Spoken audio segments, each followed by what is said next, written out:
Welcome, friends, to this timeless story, a story of strength, love, betrayal, and destiny. Today, we dive into one of the most well-known tales from the Bible, the story of Samson and Delilah. A story set in ancient Israel, where the line between heroism and tragedy is often blurred. The tale of Samson is one of incredible feats of strength, but also one of great vulnerability. His story begins long before the events that would be forever linked with Delilah. There was a woman, a barren woman, who had longed for a child. Her name was Manoah's wife, and the story begins with her deep sorrow. She could not bear a child, and in that time, this was a heavy burden. One day, as she sat alone, an angel of the Lord appeared to her. The angel told her that though she had been barren, she would soon conceive and bear a son. This child was destined for greatness, but there was a catch. She was told that from the moment he was conceived, he was to be dedicated to the Lord. He would be a Nazirite, which meant that he would be set apart, chosen to live a life of special devotion. He was never to drink wine or strong drink, never to cut his hair, and never to touch anything dead. His strength would come from God alone, and he would be the one to deliver Israel from the Philistines, their greatest enemy. The woman, overjoyed but still in awe, ran to her husband to tell him what had happened. Together, they sought the Lord's confirmation, and the angel returned to remind them of the sacred vow that their son would live under. And so, the child was born, and they named him Samson. From the moment Samson was born, it was clear that he was a child of destiny. As Samson grew, so did his strength, but his life, though filled with moments of awe, was also filled with moments of confusion and frustration for those around him. His physical power was unmatched, but his ability to make wise choices, well, that was a different story. One of the first significant moments in his life was his desire for a wife. Samson, even though he was a child of divine purpose, was drawn to the Philistine women. His parents were uneasy and disappointed by this, as the Philistines were their enemies. Yet Samson insisted on marrying a woman from Timnah, a Philistine city. Though his parents were uneasy, Samson explained that his desire to marry her was part of a greater plan, a plan that would lead him to confront the Philistines. And so, the marriage was arranged.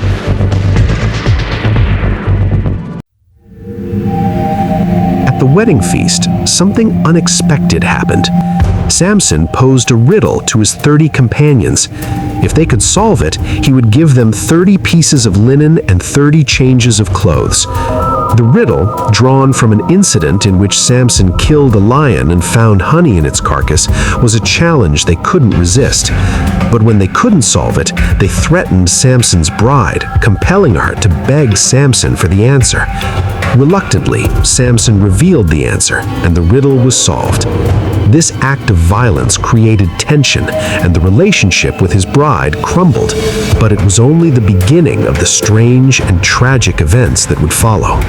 Samson's vengeance and the foxes. Samson, furious over his treatment, retaliated in a way that would strike fear into the hearts of the Philistines. He caught 300 foxes, tied them in pairs by their tails, and set their tails on fire. He then let them loose in the fields of the Philistines, causing widespread destruction of their crops. It was a bizarre and brilliant act of vengeance, one that caused the Philistines to retaliate by burning his wife and father-in-law alive. Samson, heartbroken and enraged, vowed revenge. He fought back, killing many of the Philistines in his rage. This cycle of violence escalated, and the Philistines soon realized that Samson, though one man, was a force they couldn't ignore. Even the strongest have their weaknesses, and Samson, though gifted with divine strength, had one significant flaw: his love for women, particularly those who were dangerous for him. This flaw would ultimately lead him into the arms of Delilah, a woman who would become the undoing of everything Samson had worked for. The story of Samson and Delilah takes place in the valley of Sorek, a place where the Philistines gathered to find a way to bring down the mighty Samson. Delilah, a beautiful woman, was approached by the rulers of the Philistines, who promised her a great sum of money if she could find the secret of Samson's strength. They knew that if they could discover what made him so strong, they could defeat him once and for all. Delilah, no stranger to power and wealth, agreed to the plan. She met with Samson and began to ask him probing questions, trying to understand the source of his immense strength. At first, Samson was playful with her, telling her false secrets, thinking she was just curious or testing him. But Delilah was persistent, and her questions grew more and more direct. Each time Samson gave her a false answer, the Philistines would try to capture him, but he would escape easily, showing just how strong he truly was. Yet Delilah was not deterred. She used her beauty, her charm, and her influence to break him down, knowing that sooner or later she would get the truth. Samson, feeling the pressure of Delilah's constant requests, finally succumbed. With each moment he spent with her, he grew more and more vulnerable, both physically and emotionally. He loved her, but it was a love that would cost him everything. Finally, after many attempts, Samson confided in Delilah. He told her the truth. "My hair has never been cut, for I have been a Nazirite to God from my mother's womb.